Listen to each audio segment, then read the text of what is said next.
Eh bien, bonsoir à tous. Merci d'être présents pour donc cet événement à l'initiative, Yann l'a dit, mais on va le répéter peut-être pour les gens qui sont en direct, de la Factory d'Avignon et relayé par notre sultanat national. Donc sultanat, bonsoir. Bonjour.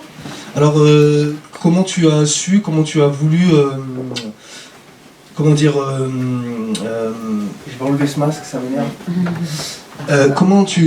Comment tu as appris cette initiative? Je vais parler en micro. Donc en fait, par les réseaux sociaux, par Facebook, j'ai vu l'événement qui était créé, donc de la Factory.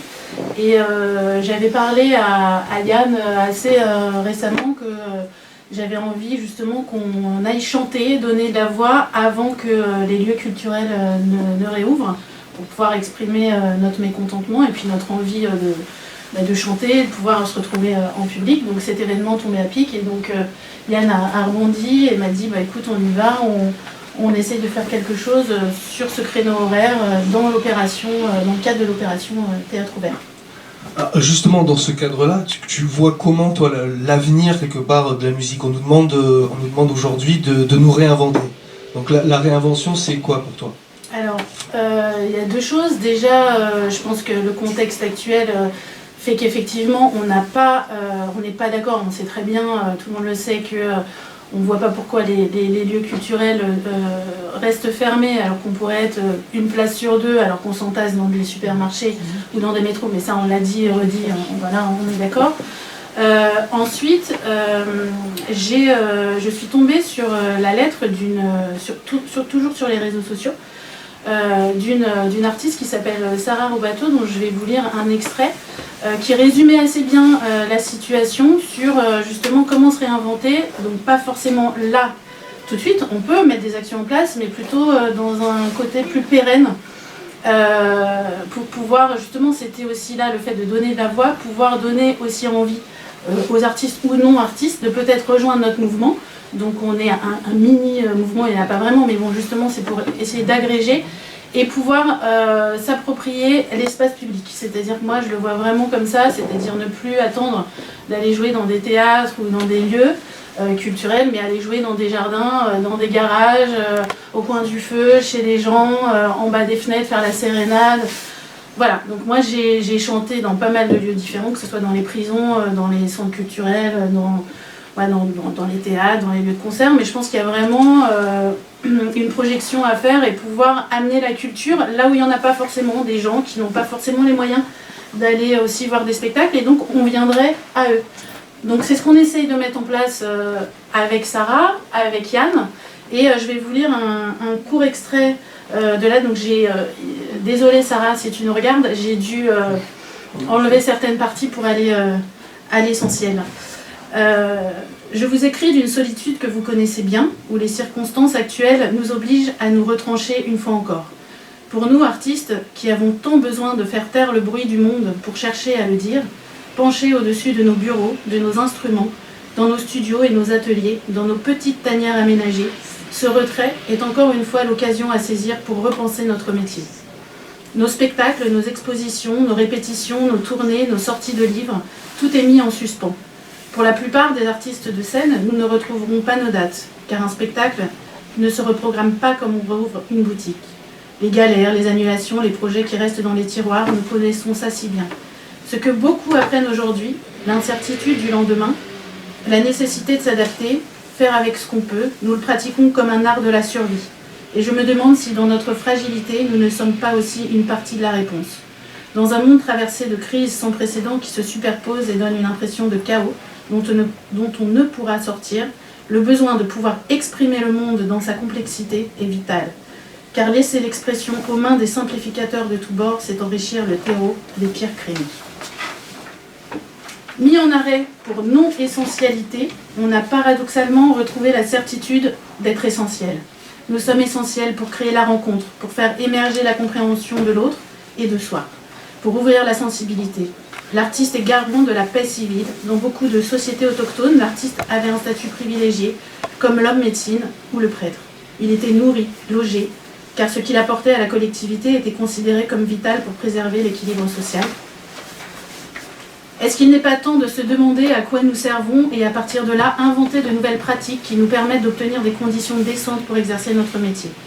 Sommes-nous les éternels fabricants de loisirs voués à nourrir la machine à divertissement, les berceuses que le système de consommation murmure à l'oreille des braves pour qu'ils reprennent mieux le boulot le lendemain? Où sommes-nous? Pouvons-nous être autre chose? Enfants de cette société individualiste, chacun s'est replié sur soi à poursuivre sa quête personnelle.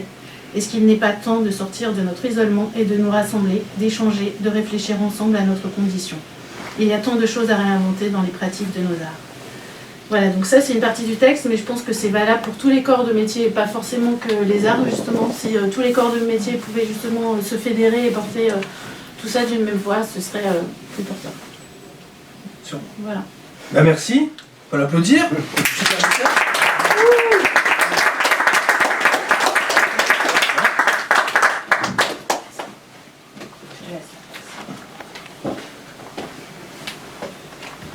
Yann, mon cher ami Yann, mon ami de toujours. Alors Yann, je vais poser la même question. Tu as entendu parler de ce projet quand? Qu'est-ce que ça a évoqué pour toi et pourquoi quelque part tu as levé le point tel un chier pour nous réunir ici avec Sultana?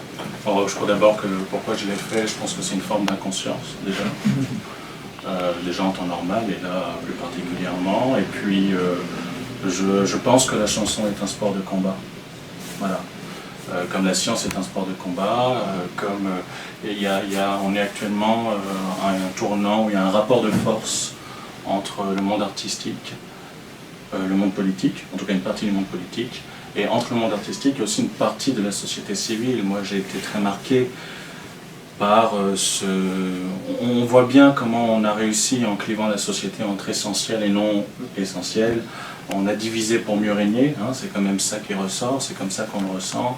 Et on voit bien sur les forums, les commentaires, je pense que dans ce pays, les gens qui aiment vraiment l'art, qui sont prêts à se déplacer pour de l'art, je ne suis pas sûr que ce soit la majorité de la société. Ah non. Et en fait, je l'ai vraiment réalisé l'année dernière, après le premier confinement, et puis là, vraiment, en ce moment, on voit bien qu'il y a des tensions entre différents courants de la société, alors que l'art s'adresse à tout le monde. Dans le public qui nous suit, il y a des caissiers, il y a des ouvriers du BTP, il y a des cadres, il y a des chômeurs, il y a des gens souvent de droite, il y a des gens de gauche aussi, enfin ça se mélange. Donc, mais à côté de ça, il y a des gens qui finalement pensent qu'on peut vivre avec Netflix chez soi, puis c'est pas un problème, quoi. Qui vont pas au restaurant, qui vont pas dans les salles de sport, qui comprennent pas d'ailleurs. Voilà, la vie virtuelle. Voilà, mais j'en ai rencontré, c'est très intéressant. Il faut discuter avec ces gens-là. On fait du sport par Zoom, on fait tout. Oui, mais il faut échanger avec ces gens-là parce que pour mieux comprendre la globalité de la société, on n'est pas. Voilà, c'est important. Mais une fois qu'on a dit ça, moi je prêche pour ma paroisse.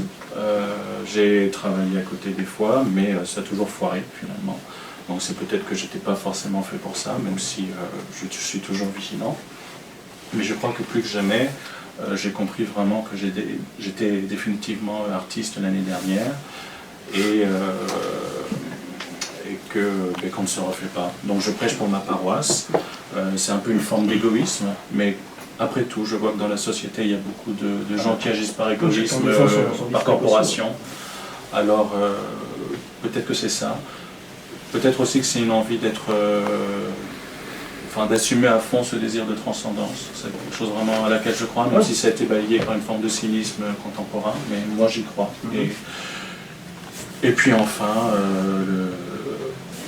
l'envie de me regarder dans une glace et de me dire, bon voilà, tu es en accord avec toi-même quoi qu'il arrive. Je pense que Sultana, je pense, ressent la même chose évidemment, et beaucoup d'artistes, mais même le monde artistique n'est pas homogène de toute façon.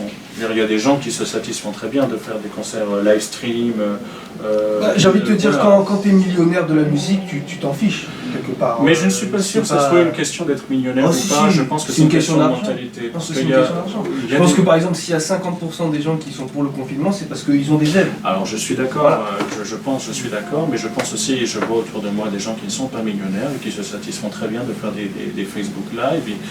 Je pense qu'il y a un état d'esprit nouveau qui est arrivé ces 5-6 dernières années Et moi, je n'en veux pas. Là, je suis clair, il faut de temps en temps être clair envers soi-même.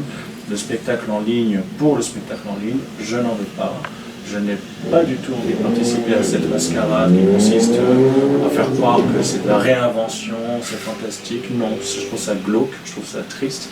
Et c'est complètement le contraire Ouais, c'est de ce qui m'anime, moi, en tant que chanteur. Alors que moi, il y a des années, je ne voulais pas faire de scène. Hein. Voilà. Mais voilà, j'ai dit non, je ne ferai pas de scène. Et puis un jour, j'ai fait de la scène. Mais voilà, c'est contraire à l'idée que je me fais du spectacle vivant. Oui, du spectacle, parce que le spectacle, c'est vivant. Et voilà, alors, évidemment, dans les normes sanitaires, on n'est pas 30 comme dans certains théâtres. Mais enfin, voilà, vous êtes là, on est très touchés par ça. Vous allez l'entendre sans arrêt qu'on est touché, mais parce que oui, parce que encore une fois, je vous dis, c'est pas une garantie quand on fait quelque chose que les gens répondent à l'appel. Je constate quand même depuis quelques années une dépréciation de l'artiste dans la société. C'est tout à fait vrai.